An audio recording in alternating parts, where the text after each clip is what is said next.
Now we will see the significance of the law. Law के क्या significance है, यानी इंपॉर्टेंस क्या है, बेनिफिट्स क्या है। फर्स्ट है यूजफुलनेस टू द कंज्यूमर।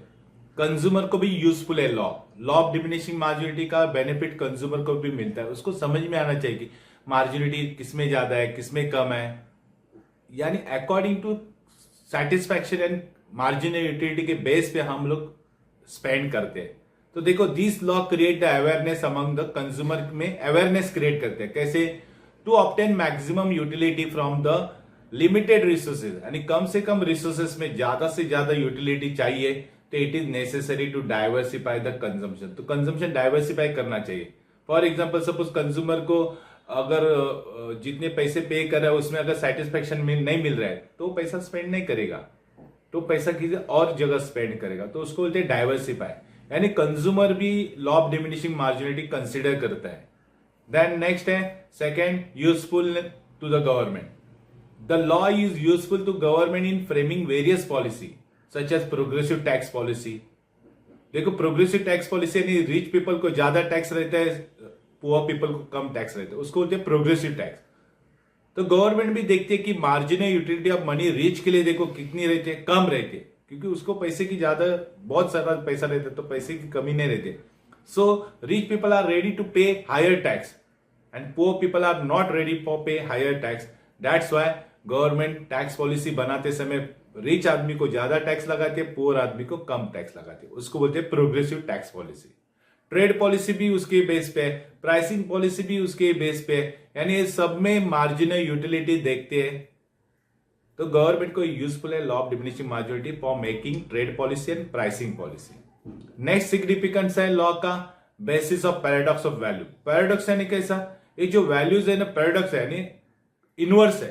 कैसे देखेंगे, चलो। Law of diminishing marginal utility help करती है us to understand the paradox value. आप पैराडॉक्स वैल्यू समझो, जैसे इट इंक्लूड, देखो, goods that have more value in use, यानी यूज में वैल्यू ज्यादा है, एंड जीरो और लेस वैल्यू इन एक्सचेंज, और एक्सचेंज में उसकी वैल्यू देखो जीरो है, लेस है, जैसे सच एयर है, वाटर है, सनशाइन देखो फ्री में मिलता है, अबंडन में है, तो वैल्यू इन यूज है, लेकिन उसकी एक्सचेंज वैल्यू नहीं है, यानी हम लोग उसको बेच नहीं सकते। As well as the goods, जैसे गुड्स देखो that have more value in exchange, exchange यानी हम लोग सेल कर सकते हैं, एक्सचेंज किसी और को दे सकते हैं, वैल्यू इन एक्सचेंज, यानी एक्सचेंज में वैल्यू है, and less value in use, लेकिन यूज में वैल्यू ज्यादा नहीं है। देखो सच एज गोल्ड, डायमंड देखो हम लोग बेच सकते हैं, उसके लिए पैसा अच्छा आएगा, लेकिन उसका यूज कुछ भी नहीं है। यानी या एक जगह गोल्ड ऐसा है कि उसका वैल्यू इन एक्सचेंज हाई है और वैल्यू इन यूज लेस है, इसको भी बोलते हैं पैराडॉक्स ऑफ वैल्यू। यानी दोनों भी चीजें देखो, वैल्यू इन एक्सचेंज ज्यादा तो वैल्यू इन यूज कम, या वैल्यू इन यूज ज्यादा वैल्यू इन एक्सचेंज कम, जैसे एयर एंड वाटर है, यानी दोनों भी वैल्यू देखो इनवर्स है, ऊपर नीचे, तो इसको बोलते हैं paradox of value. Next significance है लॉ। लॉ का next significance basis of law of demand. Law of demand is based on the law of diminishing marginal utility पे बेस है।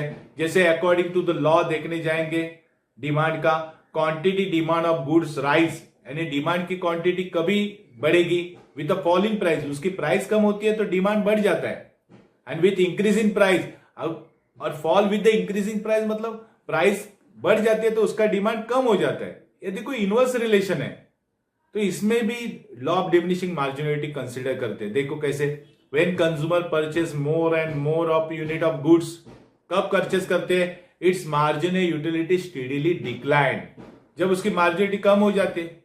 Hence, he would buy additional unit of commodity only at a lower price, यानी कम price में वो ज्यादा से ज्यादा खरीदी करेगा, क्योंकि उसकी प्राइस कम हो गई तो उसकी मार्जिनलिटी भी क्या होती है, उसमें बढ़ जाती है, क्योंकि वो सस्ते में मिलता है। तो यहाँ है लॉ ऑफ डिमिनिशिंग मार्जिनलिटी के सिग्निफिकेंस है, जो हम लोग डिमांड पे भी कंसिडर करते हैं, पैराडॉक्स ऑफ वैल्यू देखते हैं, value in use, value in exchange में देखते हैं, गवर्नमेंट को पॉलिसी बनाने में यूज होता है, और कंज्यूमर में अपने कंजम्पशन में ज्यादा से ज्यादा सेटिस्फैक्शन करने के लिए भी लॉ ऑफ डिमिनिशिंग मार्जिनलिटी यूजफुल है।